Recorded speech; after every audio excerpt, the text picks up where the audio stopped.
ہم بیج ڈالیں گے، ہم گندم بیجیں گے، ہم دھان کا فصل بیجیں گے، ہم اپنی جو کاریگری اور ہنرمندی جو ہمیں آتی ہے اس کو استعمال کرتے ہوئے ہم اپنا روزگار کمائیں گے۔ بھائی آپ نے وعدہ کیا ہے، کس حالت میں وعدہ کیا ہے؟ جب محبوب کا ہاتھ آپ کے ہاتھ میں ہے۔ اس لیے اس وعدے کا قدر کیجئے گا۔ تو ہم کاروبار کریں گے اور محنت کریں گے، جب دولت اللہ ہمیں عطا فرمائے گا اپنے اوپر خرچ کریں گے۔ جو اچھے سے اچھی چیز جو خدا اللہ تعالیٰ عند اللہ جمیل و یحب الجمال، خدا حسین ہے اور وہ خوبصورتی کو پسند کرتا ہے۔ اچھی چیزیں جتنی وسعت ہے ہم اپنے لیے، اپنے بچوں کے لیے، اپنی بیوی کے لیے، اپنے ماں باپ کے لیے، اپنے رشتہ داروں پڑوسیوں اور لوگوں کے لیے بھی ہم خریدیں گے انشاءاللہ۔ یہ تنگ دل کبھی بھی نہیں ہونا چاہیے۔ ہاتھ اوپر کرتے ہیں کہ ہم اپنا دل تنگ نہیں رکھیں گے، کیونکہ میرے نبی علیہ الصلوۃ والسلام فرماتے ہیں جو اپنے لیے پسند کرتے ہو وہ اپنے بھائی کے لیے پسند کرو، لیکن یہ بھی اللہ تعالیٰ فرماتا ہے کہ اس طرح خرچ نہ کر دو کہ تمہارا اپنا ہاتھ ہی تنگ ہو جائے۔ ایسا خرچ کرنے کی اجازت قرآن مجید میں نہیں دی گئی ہے کہ آپ نے اتنا خرچ کر دیا دوستوں پر یا اپنے پر یا فیملی پر کہ آپ کا ہاتھ ہی تنگ ہو گیا، اور پھر سوال کرتے پھریں کہ بھائی آپ کچھ قرض دو گے؟ فقیروں کو یہ روادار نہیں ہے، مجھے بھی یہ روادار نہیں ہے۔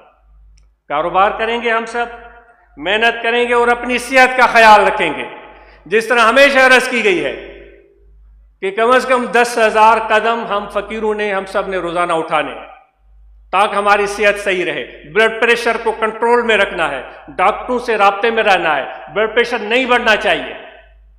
صحت آپ اس کو بہت بڑی اہمیت دیں۔ جن لوگوں کے بھی وزن زیادہ ہیں ہم سب اپنے وزن کو کنٹرول کریں۔ اور اسی طرح تعلیم کی بڑی اہمیت ہے۔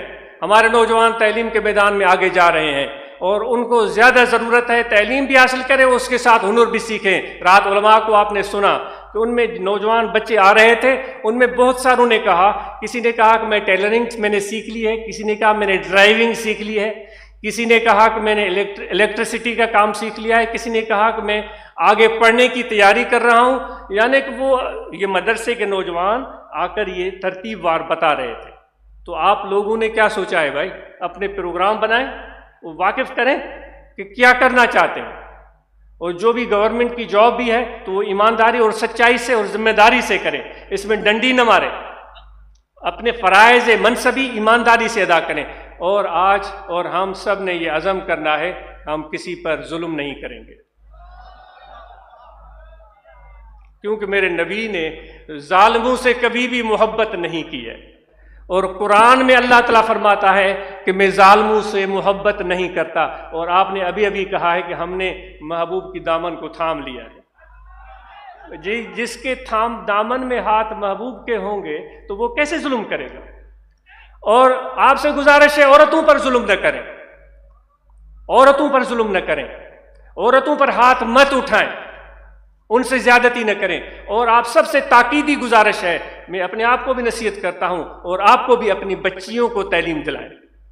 جیسے بیٹوں کو تعلیم دلوا رہے ہیں ایسی ہی بچیوں کو تعلیم دلوائیں، اور ان کی حوصلہ افزائی کریں، ان کی حوصلہ افزائی کریں، ان کے راہ میں رکاوٹ نہ کھڑی کریں، ان کی حوصلہ افزائی کریں کہ وہ آگے بڑھیں۔ وہ سمجھدار بن جائیں گی انشاءاللہ، وہ ذمہ دار بن جائیں گی، اور وہ خود اپنے پاؤں پر کھڑے ہونے کے قابل بن جائیں گی۔ اور آپ سے ایک اور خصوصی تاکید ہے کہ بچیوں کے ساتھ، بیٹیوں کے ساتھ زیادہ تعاون کریں۔ دوبارہ کیا کہا؟ کیا کہا؟ بیٹیوں کے ساتھ؟ میں نے نہیں سنا، وہ زور سے بول، پھر کہیں۔ مجھے امید ہے کہ آپ ان کی تعلیم اور ان کی نجی زندگی کے فیصلوں میں ان سے آپ زیادہ تعاون کریں گے۔ یہ بات میں خواتین کو بھی عرض کرتا ہوں، مرد اور خاتون دونوں مل کر امور خانہ داری کو ایسا حسین بنائیں کہ بچیوں کی تربیت اچھے ماحول میں ہو۔ اگر میاں بیوی کا رابطہ اور تعلق آپس میں خراب ہے، اعتماد کا فقدان ہے، وہ ایک دوسرے کے بارے میں اچھے خیالات نہیں رکھتے، تو بچوں کی خاص تربیت ہوگی تو کبھی بھی نہیں۔ آپ اور ہم تو محبوب کے دامن میں ہاتھ تھامنے کی امیدیں لگائے بیٹھے ہیں، تو میرے نبی نے کیا کہا ہے جب آخری وقت تھا کہ عورتوں پر ظلم نہ کرنا، سنائے حضور نے کیا فرمایا تھا آخری لمحات میں؟ ظلم نہ کرنا، تو کبھی بھی ظلم نہ کریں اور ان کے ساتھ تعاون کریں۔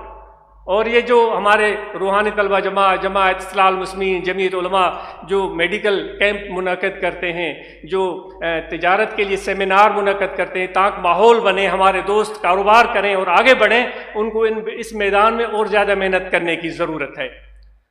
جماعت اصلاح المسلمین، روحانی طلبہ جماعت، جمعیت علماء طاہریہ اور جتنے بھی فقراء خلفاء حضرات جنہوں نے محنت کر کے اتنے سارے دوستوں کو یہاں لے کر آئے ہیں، ایسے بھی دوست سامنے بیٹھے ہوئے ہیں جنہوں نے اپنی پوری زندگی اس جماعت کی خدمت تبلیغ میں سامنے بیٹھے ہوئے ہیں، جنہوں نے اپنی پوری زندگی جماعت کی خدمت تبلیغ کے لیے وقف کی ہے، تو ان کے لیے ہم دعا کرتے ہیں، ہم ان کے بلندی درجات اور صحت کی دعا کرتے ہیں۔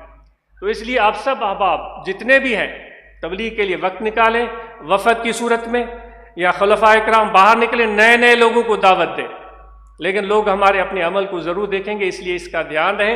اور آخر میں طریق ذکر عرض کیا جاتا ہے کہ بائیں جانب یہاں انسان کا دل ہے، یہ مرد خواتین سب کو اجازت ہے، یہاں دل ہے، اس دل کی طرف توجہ کریں، کھڑے بیٹھے لیٹے سوئے جاگے، یہ دل ذکر کر رہا ہے اللہ اللہ اللہ اللہ اللہ۔ جتنے بھی نئے لوگ ہیں، نئی خواتین ہیں، ان سب کو اجازت ہے کہ یہ ذکر ہے، اور یہ ذکر قلبی ہے اور یہ دل سے ہوتا ہے، زبانی ذکر زبان سے ہوتا ہے، وہ کریں آپ، اس سے منع نہیں ہے۔ اور یہ حضرت غوث اعظم رضی اللہ تعالیٰ عنہ کا کہ عرس مبارک کا مہینہ ہے، اور الحمدللہ ان کا فیض بھی ہمارے امام ربانی مجدد منور الافسانی رحمۃ اللہ تعالیٰ علیہ اور اوپر کے مشائخ کے توسل سے نقش بندیوں کو حاصل ہے۔ تو ان پیران پیر کی نصیحت اور ہدایت یہ ہے کہ الذاکر للہ تعالی من یذکر بقلبہ، فرماتے ہیں ذاکر وہ ہے جو اپنے دل سے اللہ کا ذکر کرتا ہے، من لم یذکر بقلبہ، جو دل سے ذکر نہیں کرتا فهو لیس بذاکر، وہ ذکر والا نہیں ہے۔ تو یہ قلبی ذکر آپ کو سمجھ میں نہیں بھی آئے تو کوشش کریں کہ یہ آپ کے دل میں ذکر آ جائے اور دل اللہ کی یاد میں شاغل ہو جائے۔ اس کی علامت یہ ہے کہ کام کاج میں جب دل کی طرف توجہ کریں گے تو دل کا توجہ اللہ کی طرف ہوگا۔ اللہ اللہ اللہ اللہ اللہ اللہ اللہ اللہ اللہ۔ یہ خفی ذکر ہے، یہ توجہ سے ہوگا اور خیال سے ہوگا۔ ایک دوسرے کو ذکر قلبی کا طریقہ ضرور سمجھانے کی کوشش کریں، کچھ لوگوں کو سمجھنے میں سال لگ جاتے ہیں، تو وقت قلیل ہے، اس لیے میں بیان کو مختصر کر رہا ہوں۔ مراقبہ روزانہ کریں، جس طرح صبح عرض کیا گیا، ختم شریف پڑھیں اور آنکھیں بند کر لیں، توجہ دل کی طرف کہ دل میں ذکر ہو رہا ہے اللہ اللہ اللہ۔ حضور علیہ الصلوۃ والسلام کا فیض مشائخ نقش بند مرشد کامل کے توسل سے ہمارے دلوں میں آ رہا ہے، تو یہ مراقبہ کا معمول بنا لیں۔ اور چونکہ آج کل کرونا وائرس بہت زیادہ نقصان پہنچا رہا ہے، سینکڑوں زندگیاں اس وجہ سے ان کے چراغ گل ہوئے ہیں، تو آپ سب کو تاکید ہے کہ اس وائرس کو مذاق نہ سمجھیں، اس کووڈ-19 کے معاملے میں احتیاط کریں۔ اور کچھ لوگوں نے ماسک لگائے ہوئے ہیں، آپ کو شاباش، آپ جتنے ماسک لگائے ہوئے ہیں نا، ان کو میری طرف سے بہت پیار، بہت پیار۔ اور میرا دل جو ہے نا وہ آپ کے ساتھ ہے۔ اور جنہوں نے ماسک نہیں جیب میں رکھے ہوئے، ماسک رکھیں۔ آپ جب بھی ہجوم والی جگہ جائیں تو ماسک پہن لیں۔ تو یہ ہم اس سے بچنے کی ہم سب کوشش کریں گے۔ آپ سے ایک یہ بھی گزارش ہے، جنہوں نے ویکسینیشن نہیں کروائی ہے، آپ ویکسینیشن کروا لیں، اپنی زندگی کو ہلاکت میں نہ ڈالیں۔ یہ ایک مؤدبانہ عاجزانہ آپ سے گزارش ہے۔ تو انشاءاللہ یہ رابطہ رہے گا۔ جو یہ انتظامات جب لوگوں نے کیے ان کے لیے ہم دعاگو ہیں، جنہوں نے یہ ٹینٹ کھڑے کیے، الخادمین نے دن رات محنت کر کے اس نظام کو اچھا بنایا، ان کے ہم مشکور ہیں۔ لنگر پکانے والے، پولیس کے احباب، رینجرز کے احباب، اور یہاں کی جو انتظامیہ ہے، اسسٹنٹ کمشنر صاحب، S P, D S P, جتنے بھی عہدیداران ہیں ان کے مشکور ہیں۔ اور جب آپ واپس جائیں تو یہاں آرام اور تحمل بردباری سے نکلیے گا، ایک دوسرے کا راستہ بند مت کیجیے گا، ایسا نہ ہو کہ راستے بلاک ہو جائیں اور لوگوں کو تکلیف ہو۔ اللہ تعالیٰ آپ کا واپسی کا سفر آسان کرے، آپ کو واپس جانے کی اجازت ہے، آپ واپس جا سکتے ہیں۔ آپ سب کا بہت شکریہ، جزاک اللہ۔